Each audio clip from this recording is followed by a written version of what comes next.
Good morning, good afternoon, or good evening, Sumo fans! I'm Vinny and this is Sumo Files. And today I'm going to talk about day 1 of the Basho. So without further ado, let's dive into the highlights. The day opened with Daieisho defeating Fujinokawa by oshidashi. The Oitekaze man was sharper as the Tachi, breaking his opponent's balance with strong thrust to the body and gradually driving him back until there was no more room to resist. Just like in July, Fujinokawa started his campaign with a loss, while the Maegashira 10 marked a successful return after missing the last tournament with a right calf injury. Right after that, Ura claimed victory over Oshoma by oshidashi. The Maegashira 8 has the better charge, quickly shifting into a Hami stance and reaching for the Mawashi, but the Naruto representative disrupted his posture and the fight stalled. At that point, the bout looked more like Greco-Roman wrestling, with both crouching low, measuring distance and waiting for an opening. Ura then aimed for the leg without success, freezing the action once again.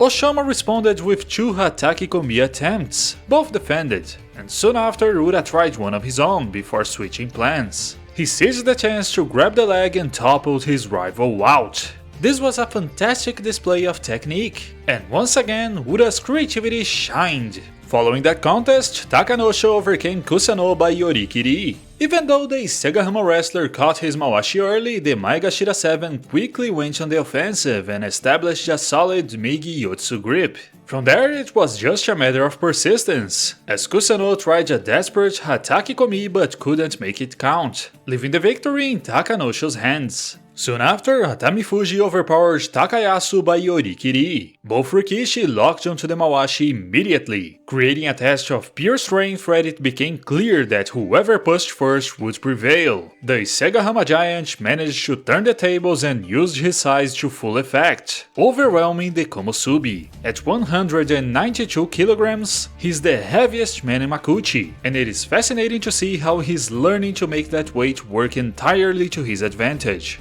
In the next bout, Kirishima earned his win over Oho by Yorikiri. After a short exchange of Tsupari, the Sekiwake seized both sides of the Mawashi, leaving the Otake man without a chance to counter. From that moment, Oho could do little but retreat, and he was driven out with authority. Considering Kirishima's painful streak of 5 losses to close the July tournament, these early victories in September are crucial to rebuilding his confidence. Continuing the action, Hakuoho dispatched Wakatakakage by oshidashi. There was no hesitation here, as the Isegahama prospect exploded forward from the start and forced the Sekiwake out in a matter of seconds. His steady climb towards the Sanyaku ranks continues, while Wakatakakage must recover quickly from the setback if he intends to stay in the Ozeki promotion race. Not long after...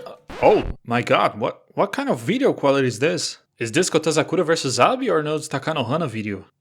Anyway, Kotozakura beat Abi by oshidashi in 4080p.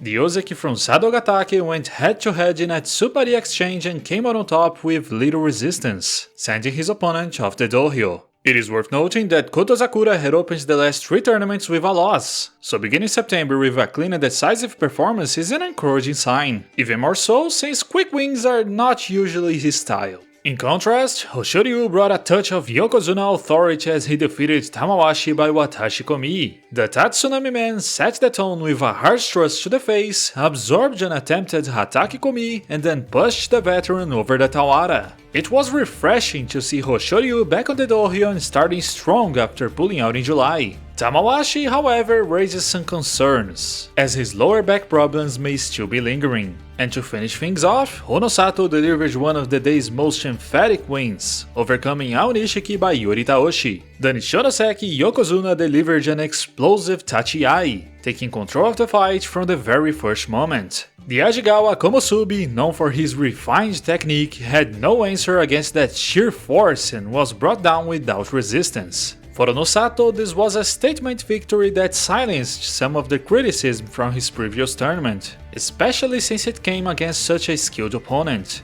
Also, it is important to mention that, as expected, Takerufuji did not compete. His right biceps still needs more time to heal, and Isegahama Oyakata, former Yokozuna Terunofuji, decided to keep him out of action. And that's all for today! So if you enjoyed this coverage, consider liking the video, subscribing to the channel and turning on notifications so you don't miss any future content. That's it guys, until next time!